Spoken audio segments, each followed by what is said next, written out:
Welcome to John Martin Talks, where we battle ignorance and apathy daily. The growing ignorance of just how special this experiment we call the United States of America is, and the apathy that we can't or won't do anything and everything to save her. Well, ladies and gentlemen, I know much of the country, especially the eastern seaboard, is going through blizzard-like conditions, maybe clearing up a little bit, lots of snow. Well, I can tell you down here where I live, you guys have had the fan on us. The Yankees up there up north, which I love you guys. Turn the fan off. It's about 30 degrees here in my little hometown of Hawthorne, and a bit frigid for an old Floridian. But I am persevering and wearing like my Hawaiian shirt like it's tropical outside, and it is just the opposite. But the good news is the weekend's here. Yeah, you've made it. It's Friday morning or Friday evening, depending on when and where you're watching the show. And you're in the right place now because, as my good buddy Craig says, the truth starts now. Well, we've got kind of a year in review story for you to a certain extent. There's some polling that's come out, and basically Americans are feeling pretty shaky going out of 2020 and coming into 2021. And some people are saying it's the worst year in our country's history. Let me just tell you before we go any further, that's not true. It may be the worst in your lifetime, but our country has been through a lot. Old Glory has persevered through a lot, and she's going to get through this as well. I really believe that. But before we go any further, I always have to mention Big Daddy Unlimited. Of course, it's Christmas time, right? And what better present could you give the person you love and care about than something related to the Second Amendment? Big Daddy Unlimited, otherwise known as BDU, is your Second Amendment headquarters. So you can get factory direct pricing on guns, ammunition, tactical gear, swag, even thousands of items delivered at factory direct pricing right to your doorstep. And I don't think it's too late to order right now. Of course, with the U.S. mail and everything else, it could be a bit slower. But Big Daddy Unlimited is your Second Amendment headquarters. But you know what makes a better stocking stuffer than maybe some kind of Beretta pistol with some ammunition? So check it out, Big Daddy Unlimited. All right, we're also doing a giveaway. We're in the Christmas spirit here, so we're going to give you something for free. All you have to do is look at the above the video, no matter when or where you're watching it. You see our sponsorship link I just talked about, but you'll also see a giveaway link. I think we only got like a day, mate. Today may be the last day, or we may extend it a couple of more days, but I think today may be the last day. But anyway, in any event, click on the giveaway link. No obligation whatsoever, and you can get t-shirts for free. Yeah, we're giving away 3 t-shirts from our great friends at patriotthreads.org, patriotthreads.org. If you want to see what they're doing and a little extra incentive, even if you don't get the giveaway, which one lucky listener will, check out patriotthreads.org. We have a promo code, JMT, obviously stands for John Martin Talks, and you'll get 20% off of anything that they currently sell on there. Now, Patriot Threads is apparel with a purpose is their slogan. Let me just give you a brief synopsis of some of the things they do. They can create shirts for your organization if you want to do an event like, say, a motorcycle run or, a celebrity golf tournament or even a fishing tournament. I'm, the old salty dog. You can, and you want to designate a certain charity, veterans is something they specialize in. They will make the shirts for you. They'll handle the shipping. They'll do everything. And a percentage of the proceeds, whichever you determine with them, will go directly to the charity of your choice. So check it out. Use the promo code JMT, 20% off, patriotthreads.org. All right, let's get into this. America's Toughest Year. This is coming from a publication that I've used in the past. It's called Study Finds, and basically they do studies and polling and that type of thing about a lot of social issues and other things, but that seems to be one of their main things. But America's Toughest Year, 3 and 4 say 2020 pushed the country into an existential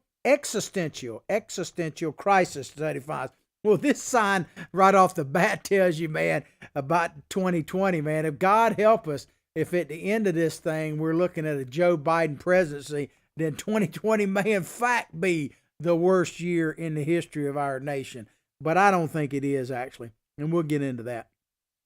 From the pandemic to the presidential election, there's no question 2020 has been a turning point moment in United States history.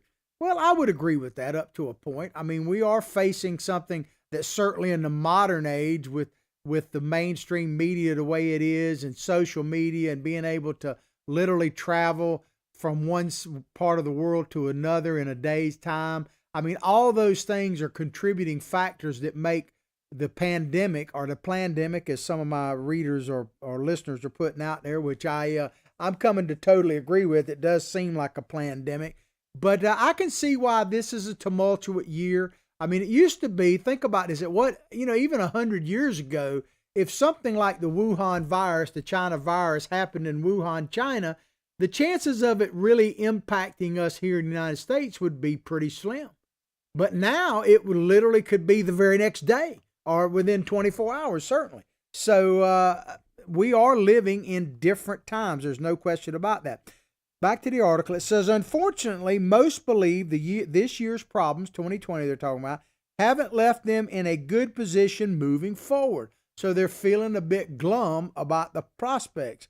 And I get that too, especially if you're in one of these shutdown states that are people are out of work and bummed out, don't have a job and that kind of thing. Even these stimulus deals that they're talking about that we've already gotten and we're most likely going to get again, there's something different about working for your wages, working for your money versus it coming from something, a gift or charity or a loan or stimulus from the government. There's just something different about it. You feel different about it. It's human nature. And so I think that adds into depression. When you don't feel personally responsible, that you're the one bringing home the bacon for your family, when you don't feel essential, I talked about this yesterday. Check out our podcast. We had a great show yesterday. We've had some good ones this week. We have them every week, actually. The best way to do it, maybe go directly to John Martin Talks Facebook page, like it, share it with others. Of course, our YouTube channel is an excellent archive. Spell it all the way out, John Martin Talks. We're on America's Voice News, by the way, which is a tremendous alternative to the mainstream media. If you haven't checked out America's Voice News, you need to. We're live on there every day, Monday through Friday, 8 o'clock Eastern Time on their Facebook channel, or as close as we can get to. Howdy, how y'all doing this morning? But we're rebroadcast as a late night show on their streaming network. Download your free app on your iPhone, your Android. You can get us on Roku, Fire Stick, Apple TV, Channel 219, Dish Network, and the Pluto channel. So check it out, America's Voice News. Do a little search on there, and you will find John Martin Talks coming right at you, man. You can get us 24/7 if you want to. That might be a scary thing going into 2021.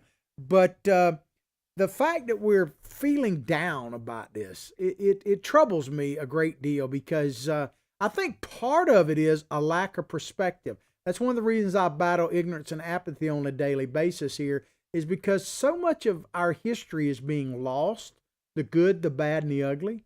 And so much of our perspective is being lost because like for instance, if you think, just to sum it up kind of in a way here, if you think that 2020 is the worst year that our country and the most dangerous year our country has ever faced, then you just don't know American history and the exceptionalism that is the United States of America. Because it's not. Now, I'm not talking about personal. I'm talking about broadly as a country. If you're facing a death in the family and that kind of thing, well, it could by far be the worst year you've seen. I know I just got some news as I was literally getting ready to do the show that a person in my life, a person especially close to my wife, just passed away late last night, like 4 o'clock in the morning. And my wife, I just talked to her. She's in tears about it. So, it's devastating personally. And 2020 could be the most devastating year personally you've ever experienced. But that's different than the country as a whole, because I can tell you, Old Glory, Lady Liberty, has faced a heck of a lot during her time here.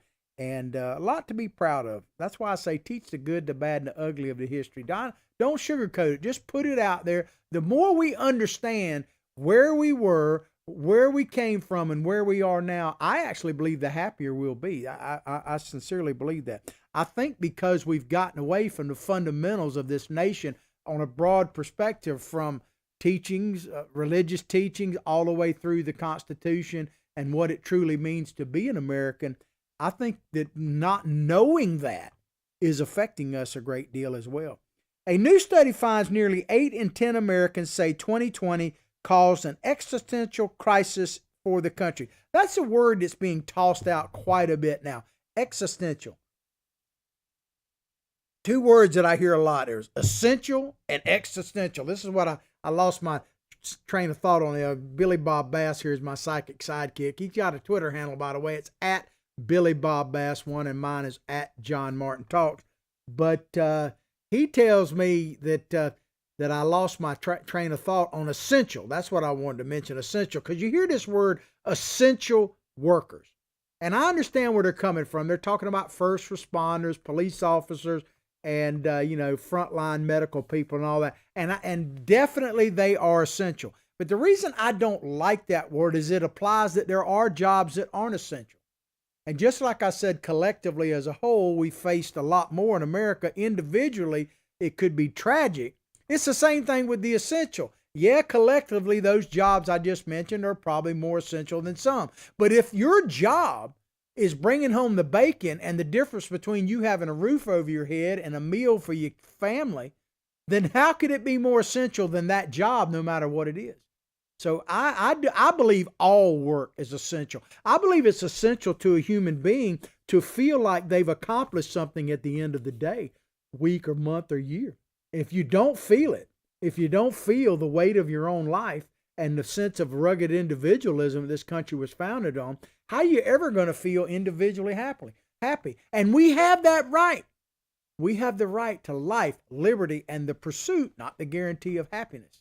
So, I think individually, if you don't feel like you're contributing to the welfare of your family, then you're never going to feel very good about yourself. It's just not possible. But this other word, existential, we hear that so much, man. It's an existential threat.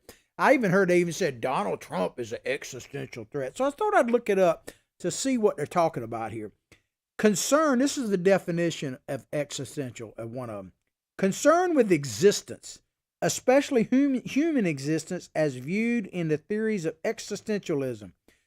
So I guess you being selfish and self-centered, thinking about human beings only, thinking about your life. And there's a term that we use in recovery. I've shared with you that I've been clean and sober now for 32 years, actually. And I don't say that to boast. Grace of God, man. I didn't have all that much to do with it. Made a couple of better choices in my life, sought some help, got some faith, got God's grace, and here I am. I mean, it really comes down to that.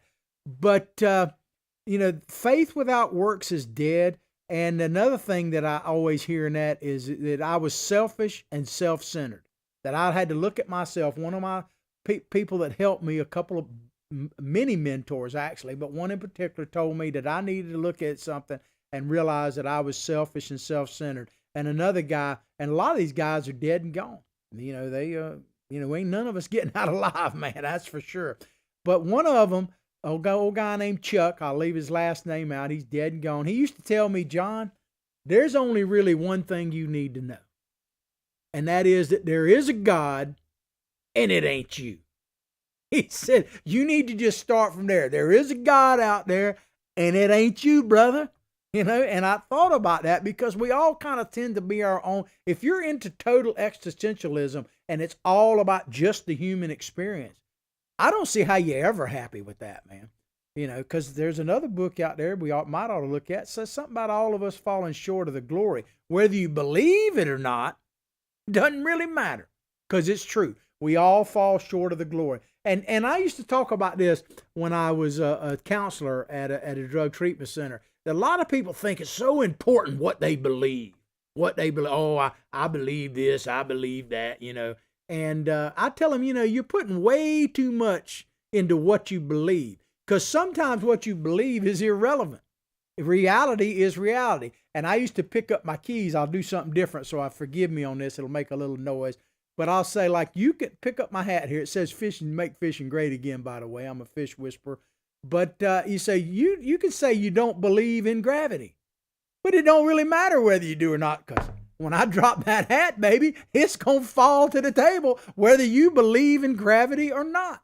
So I tell people all the time, because in talking about drug treatment and all of that a little bit, and how I got to my spiritual awakening, that and what my mentor told me, there is a God that in me, that some of the things I used to worry about, for instance, was God's will. They talk about, oh, you need to make sure you're doing God's will. And I was like, how in the heck am I supposed to know what God's will was? And I kind of came up with this because I talked about this as a counselor. I was a counselor for 15 years in drug treatment center. I used to tell people, stop trying to figure out what God's will is and start focusing on what you know for a fact isn't God's will. Like in my case, doing drugs and alcohol was definitely not God's will. And doing some of the things I had to do to get a hold of them was absolutely not God's will. But I did them anyway. I did them all the time anyway, on a daily basis. There's this term powerlessness. If you're familiar with 12-step groups and stuff, you hear the term powerlessness.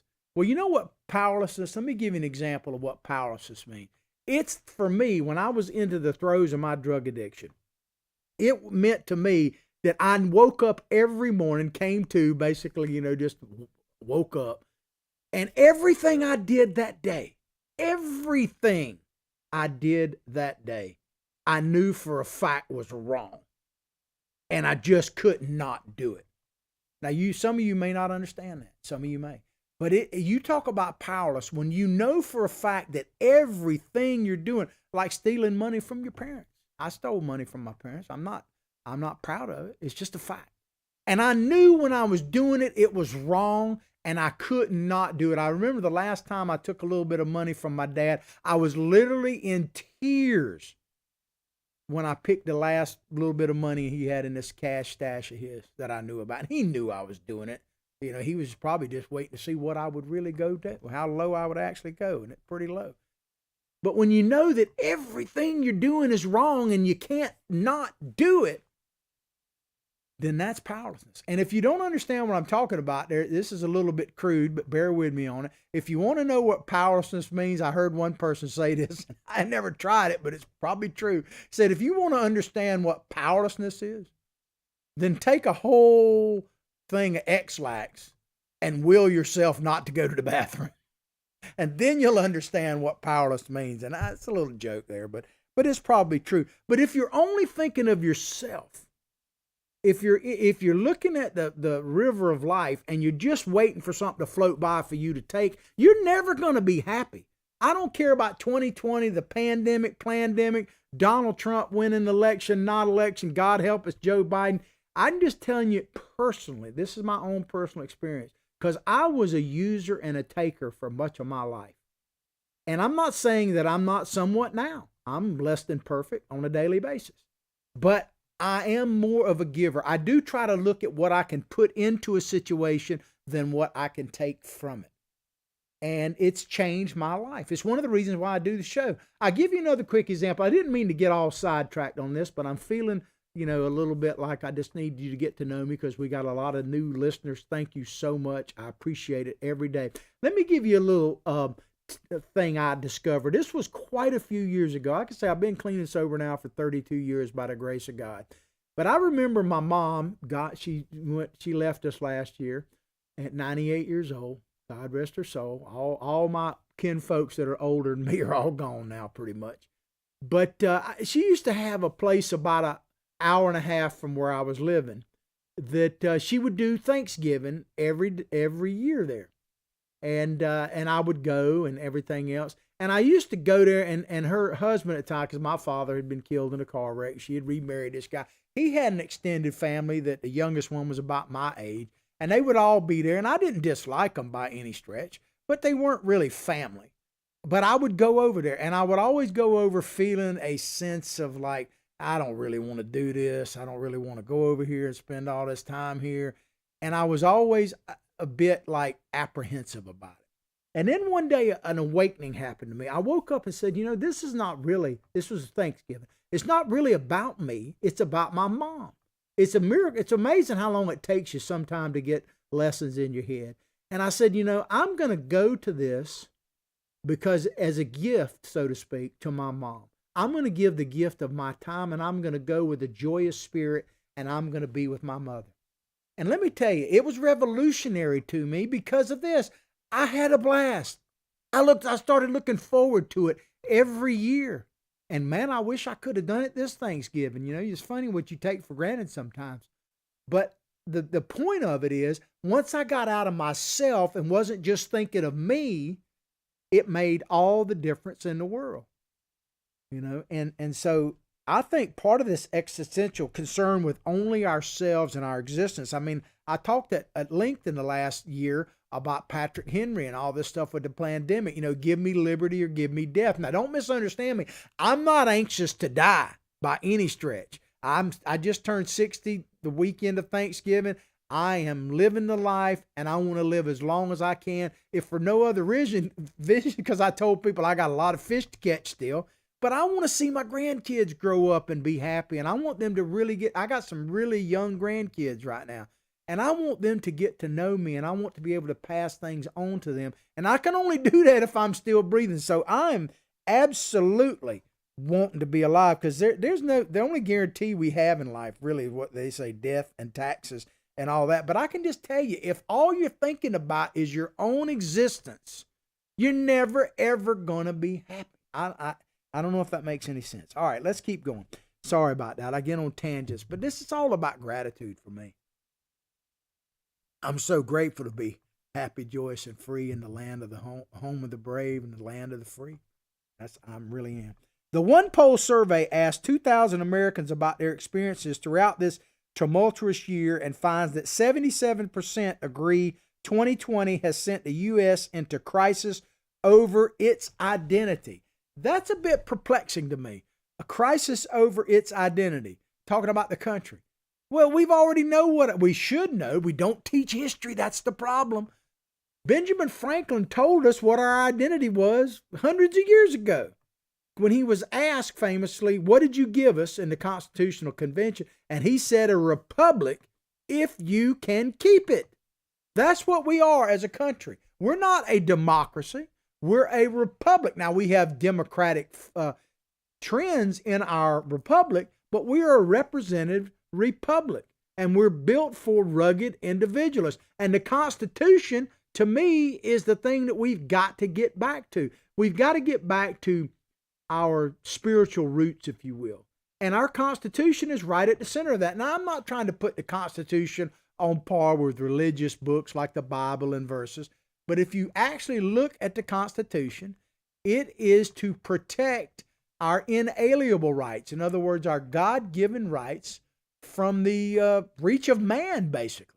The Constitution is not to empower government. It's just the opposite. It is to protect our God-given rights as rugged individualists from the overreach of government. That's what this country was founded on, even before we even knew it. That's what people think about it. The people who were coming across on those little tiny ships, man, they were coming over here for freedom, religious freedom, all kind of opportunity, all these types of things. They were building this nation even when they didn't know it. But Ben Franklin is right. He's absolutely right. A republic, if we can keep it. Baby boomers are the most likely to agree, back to this survey, agree with this statement, 82% said, let me get the statement here again. One poll, that agree that 2020 has sent the United States into a crisis over its identity. Baby boomers, which I'm the bottom of the baby boomers, are the most likely to agree with this statement, according to the poll. 82%. Well, why would that be? Probably sex, drugs, and rock and roll. And if you're a baby boomer, you'll know exactly what I'm talking about. What was that saying? If you lived in the 60s, if you remember the 60s, and I would say the 60s and 70s, if you remember them, you probably weren't there. Compared to 76% of Generation X and 75% of millennial respondents. So that number is lower, but it's troubling to me. Why are so many young people afraid right now? I don't get it. I don't really ever remember. I'm not saying I didn't have fear, but I wasn't that afraid for my future. I don't remember being afraid for my country, even though it was pretty tumultuous in the 60s and 70s when I kind of came of age. It wasn't like it was peace on earth everywhere. But I don't remember being so fearful. And so many young people are fearful. I think right now it's because of the messages we adults are giving them. It's not safe to go to school. We used to say school was a place you need to go and it was safe. It's not safe, they say now. I think it's actually safer than letting on. We're robbing our children of our education. But what is the message that is coming out in the media? And I'm not trying to make it too political, but I got to a certain extent. I got to. Truth is truth. The Democratic Party, especially God help us under Joe Biden becomes president, is putting out a very dark message. And they're the winning message if you believe the results. And I'm not trying to get into that, but let's just assume for the sake of conversation that Biden won the thing. Okay. What is the message that was put out? He said that we're facing a dark winter, man. And I pretty much paraphrase this, that the Democratic message and the mainstream media message that is being put out there is America sucks. It sucks. America sucks. It's always sucked. It sucks for some more than others. And if you vote for us, we'll make it suck for everybody equally. Well, I'm here to tell you America doesn't suck. It never has.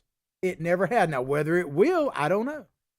But the reason why we had this resonance of Make America Great Again is because America has been great. Think about that.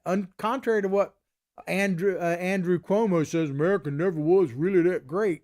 Nonsense. As I said yesterday, your entire story of your family tells you that. But why are people so afraid? Because we are preaching a fear-instilled message. That, what did Obama say? That America was basically going to lead from behind. That we're just a voice in a chorus, not the commander-in-chief, not the leader of the free world, a voice in a chorus. That America, to say that America is exceptional is somehow racist and bigotry. It's just crazy. It's totally whatever backwards to me. Back to this story. As America deals with its major issues, it's no surprise that 65% of respondents feel like they've had their own personal crisis at some point during 2020. I get that. As I said earlier, is a difference between America as a whole or a group as a whole and an individual. This could be very easily the worst year of your entire life. It could be. Or it may not be. But for the country, it's not. And here's something this kind of popped in my head, because I've had friends, relatives, and people I worked with, drug, clients and everything, and myself as well. I've had people, that go to jail. Well, I told any of my kids that if you get put in jail, don't expect me to visit you. Don't expect me to bail you out, because you didn't need my help getting in there, and you don't need my help getting out. You have to put that right up front for them. I'm pretty harsh about that stuff because I'm not a big enabler. My parents did just the opposite. They loved me to the point that it almost killed me. And I'm not blaming them. I'm just telling the truth. But I would tell them that, right? And I'd say, look, here's some, now you may not understand this, and maybe you will. I've told many people I love this very statement right here. That when they were sitting in a pretty dark place, because I've been there myself. And I said to them, it really don't matter. And they look at me like, what are you talking about? I said, it doesn't matter, because if this is the worst day of your life, and this is what it takes, you sitting in this jail cell, it takes that, because that's what it kind of took for me. It takes that to wake you up, that you need to make some changes in your life and go in a different direction, then this is going to end up being the best day of your life. And it ain't going to matter, because it's going to be in your rear view mirror, and you can see how your experience, strength, and hope can help somebody else. So it's going to end up being a great day, because it's the turning point in your life. So it don't really matter. All right. I say, but if you're going to keep doing the same old ridiculous BS that got you here in the first place, then it don't really matter either, because this ain't the worst. It's going to get a lot worse. And this is just, one little step down, going downward, because the elevator rises up, but you got to walk back. It'll fall down. You got to walk the steps back up. You got to walk up. So I would tell them all the time, and I say this with anything. If you're looking at some kind of spiritual crisis in your life, then it really don't matter, because it's either going to be a turning point for you and you're going to walk away a changed person, or you just going to keep doing the same old stupid stuff you've been doing, expecting different results, which is insanity, and it ain't going to matter because this is just another episode in a long list of things yet to come. You may or may not understand that. But the survey commissioned by VJO finds that 68% of Americans said the year has left them feeling defeated. It really bothers. I'm not denying there's truth to that. And, I've had a fairly blessed year. I've lived with some tragedy. The biggest tragedy to me is the direction our country is going in. It really, really bothers me. And I'm not just talking about Donald Trump and whether or not he can hang on to the presidency or not. I'm talking about the general trend away from the basic foundations of this country. I actually believe that's one of the reasons why Donald Trump was elected, as people were trying to make a last-ditch effort to get back to that. And I'm hoping that we hold on to that, because if we give up, I've said this before, but if I say it, it bears repeating, if the MAGA movement of Make America First movement, if the revitalizing of our country depends on only one man, and Donald Trump, as great as he is, then we were doomed to failure from the very start. Because it took decades for us to get there. It's going to take decades for us to get past this. It's going to take a lot of ignorance and apathy led us to this point, but only educating ourselves and getting up off the couch, getting up off your knees, off your butt, and doing something is going to make a difference.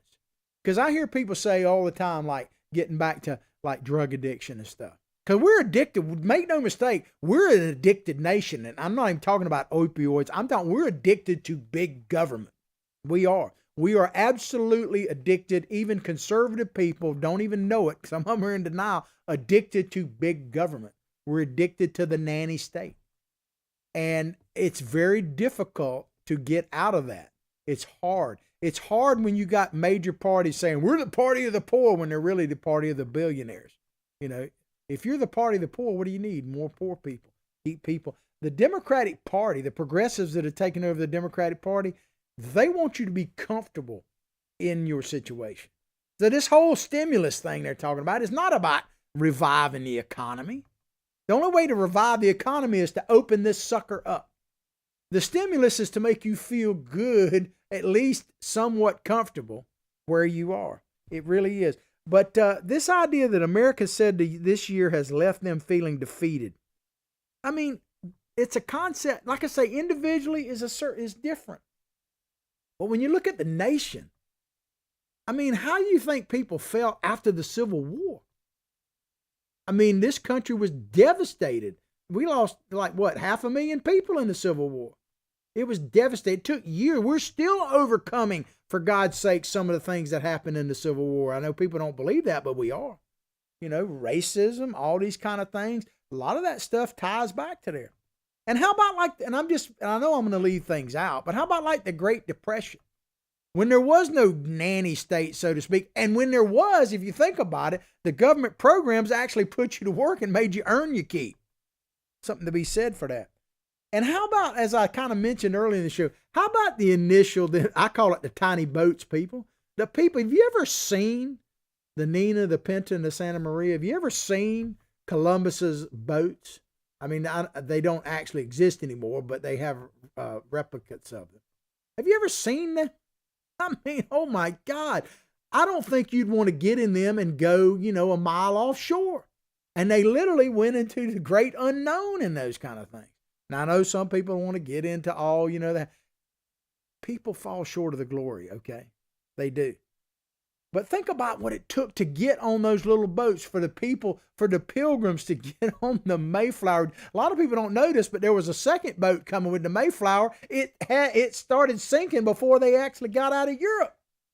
So, if you think about what they actually went through to get here, man, what we are facing is minuscule. Even if you want to, if you want to get into the culture wars and say, okay, well, that was white people. Well, think about black people then of color. What did they have to go through to get here? Slavery, right? Sold out by their own people in Africa. living in a boat where they were literally thrown over the side if they were halfway sick or dead, and eaten sometimes alive by sharks. And then they get here and their family, I mean, the atrocity of slavery, which is a tremendous atrocity. So what did black people have to go through to get here? Just incredible. And think about all the different groups that have made America home. What did they have to do to get here? And we're going to say that 2020 is the biggest challenge we've ever faced? I mean, some perspective is needed. And when I think about the tiny boats, we're talking about the Kraken, releasing the Kraken. What about the real Kraken, so to speak, that they were facing out there, man? I don't know. I'm going to play a couple videos here, and I want to put it into perspective. I'm going to play one from a Democratic president and one from a Republican president, to be fair. And I think they're both saying, in a sense, the same thing. We'll play FDR first. Check it out.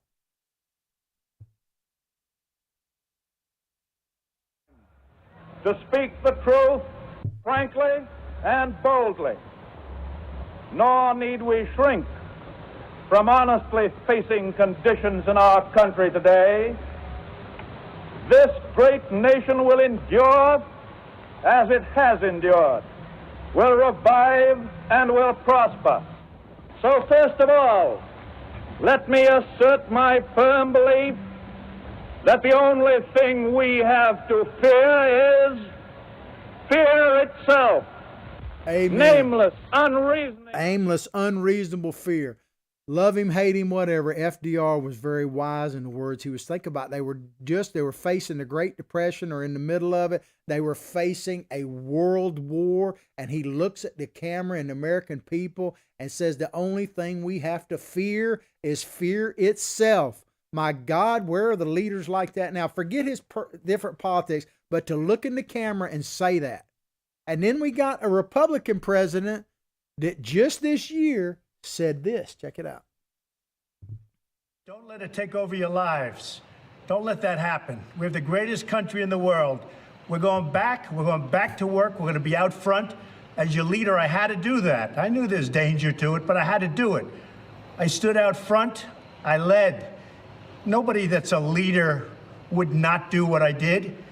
And I know there's a risk, there's a danger, but that's okay. And now I'm better, and maybe I'm immune. I don't know. That's good enough. No leader would not go out front courageously and say, basically, like Trump said. No, he's essentially telling us that the fear is what we've got to guard against. We've got to get back to being in America. We're never going to feel good hiding in the corner. And it's never, ever been safe to leave the cave, ladies and gentlemen. I hate to tell you that. It's never been safe. And we're not challenged in America now more than any other Americans ever have been. If we think that, then we're just being selfish and self-centered. And no wonder we're dadgum miserable if this is true. Because if we think, if we as a country think we're facing the worst crisis we've ever faced, we have zero perspective. And I'm going to try to give you some as long as I possibly can here. That's why you got to, keep those fighters in the fight. Not everybody can be a fighter, but everybody can support those in the fight. Check out our sponsor, Big Daddy Unlimited, patriotthreads.org, 20% off with a JMT promo code. And don't forget our giveaway. It's not too late to fill in for that. Look above the show, no matter when or where you're looking at it. Check all that out. Top event leaving 67, the top event they're talking about here, 63% of respondents feeling defeated entering 2021 is, of course, the COVID-19 pandemic. Not being able to enjoy pre-COVID activities, 45% followed far between the virus. So people not being able to enjoy their life. They're telling us Christmas is basically canceled. I mean, we're becoming the Scrooge, right? Christmas is canceled. I don't believe. Now, you got to assess your own risk, so don't misunderstand what I'm saying.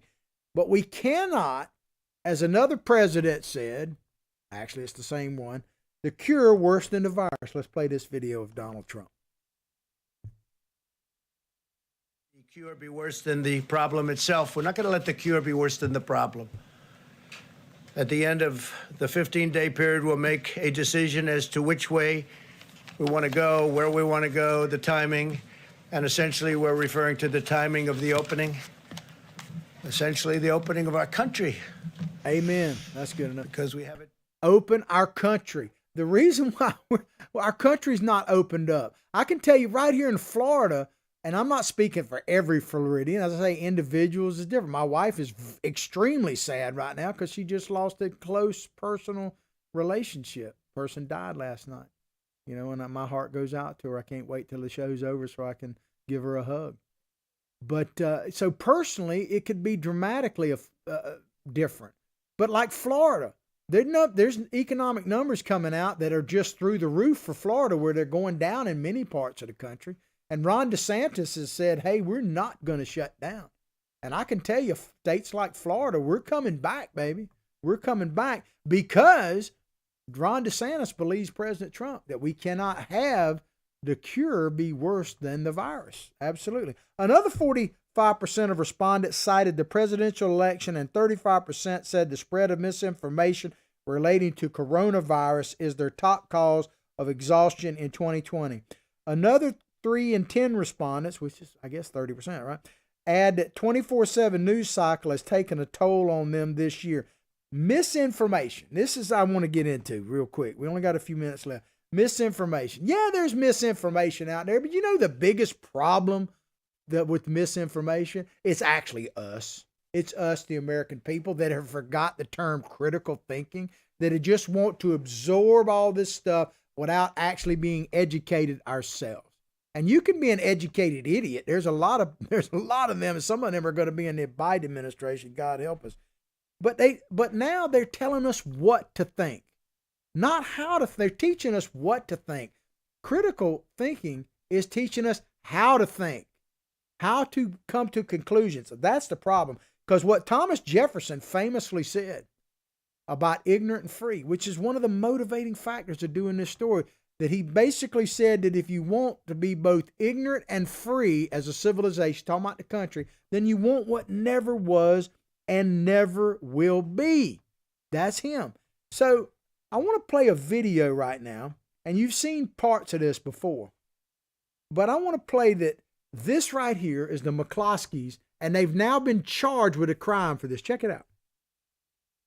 Just into our newsroom, News 4 confirming tonight that the search warrant has been executed at the home of Mark and Patricia McCloskey. They hit headlines just a few weeks ago after they met protesters outside their Central West End home with a rifle and a pistol. Right now, we do not know what police may have taken from the attorney's home. This is a developing story. We'll be updating you on the KMOV News app once more information comes in. So that, defending your home, and you've probably seen the video where they literally had hundreds of protesters coming through, broke the gate down to get into their property, and basically threatened to kill him, his wife, and their dog. And they defended themselves with legally obtained guns. They exercised their Second Amendment to defend their own home. Not a business, not anything, which they have a right to do as well, but to defend their own home. And they are the ones that are criminal, not the people that actually broke into their home. So that part is illegal. While this, check out this video, is just mostly peaceful protest. Check it out.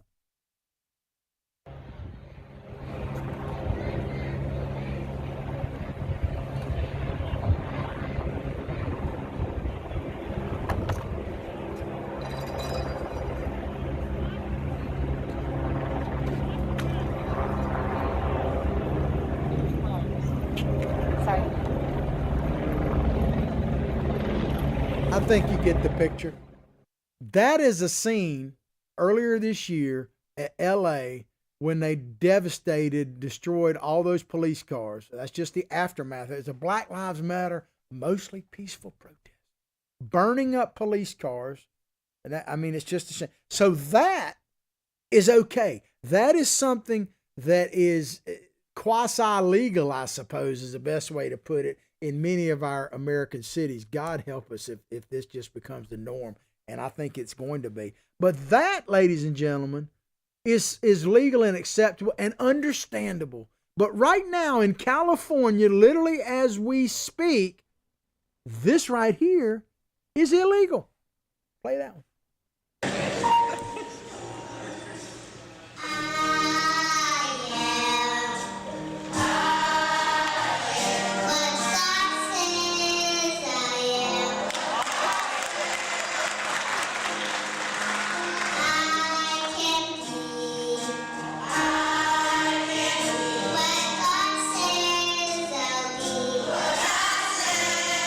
I can't get enough of that. I watch that sometimes at home. The whole thing's about 10 minutes long.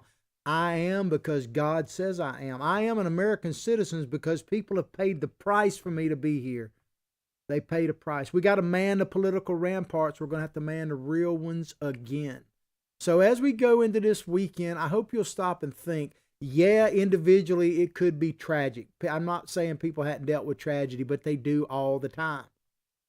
Our country has faced far worse than what we're facing now and persevered because American people were strong and unified, not behind some kind of, things that Biden and his bunch, but unified behind one nation under God, unified behind the Constitution, that type of thing. That's where we got our unity from. But when burning up police cars and devastating them is seen as, acceptable form of protest, but singing in church is illegal, no wonder we are dazed and confused. I mean, I'm dazed and confused. I still have a hard time grasping that in this great nation, with all we've been through, all the sacrifices that have been made, that going to church in a place like California is right now illegal. It baffles me. It breaks my heart. And I'm not going to stand for it. And I'm going to keep speaking out about it as long as I possibly can. I hope you've enjoyed the show as much as I've enjoyed bringing it to you. Please go directly to John Martin Talks Facebook page, like it, share it with others. Look at all of our different platforms we're on. If you want us to get on another one, let us know. If you have a Facebook page you'd like us to broadcast to, let us know and we'll try to contact them.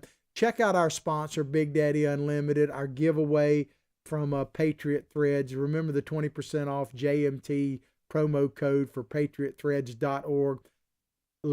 I'll pray for your family. You pray for mine. Let's all pray for this great nation and our president. They both have earned that right.